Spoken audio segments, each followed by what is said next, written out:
Cricket விளையாட்டு வீரர் ஒருவர் பந்தினை பிடிக்கும் போது பந்து வரும் திசையில் தனது கைகளை நகர்த்தி பிடிப்பதை பார்த்திருப்பீர்கள்.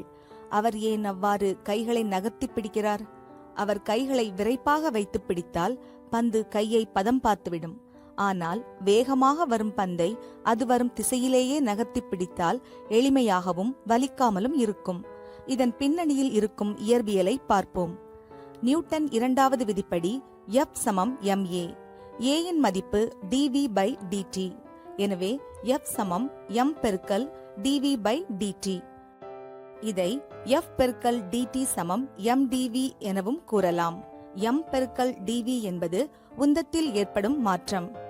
F பெருக்கல் dt என்பது கணத்தாக்கு விசை. சமன்பாடு ஒன்றிலிருந்து விசை சமம் உந்தத்தில் ஏற்படும் மாற்றம் பை காலம் என கொள்ளலாம்.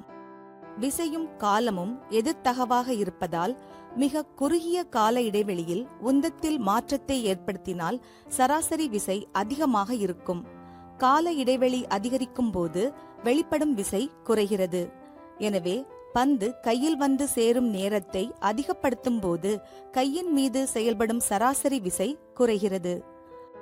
இதுபோல ஒரு முட்டையை தரையில் போட்டால் என்ன நடக்கும் என்பது உங்களுக்கு தெரியும். அதே முட்டையை நெகிழும் தன்மையுடைய இடத்தில் போடும்போது அது தரையில் மோத அதிக நேரத்தை எடுத்துக்கொள்ளும்.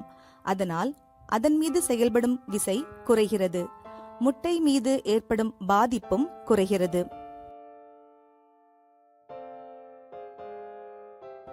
கரடு முரடான சாலைகளில் செல்லும் போது வாகனங்கள் குலுங்காமல் இருக்க அதிர்வு தாங்கிகள் பொருத்தப்படுகின்றன.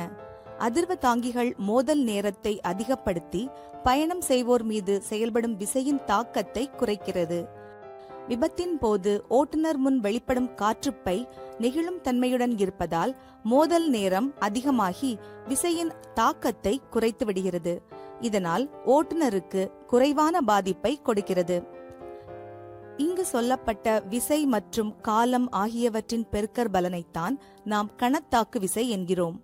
கணத்தாக்கு விசை சமம் விசை பெருக்கல் காலம். இதன் அலகு நியூட்டன்.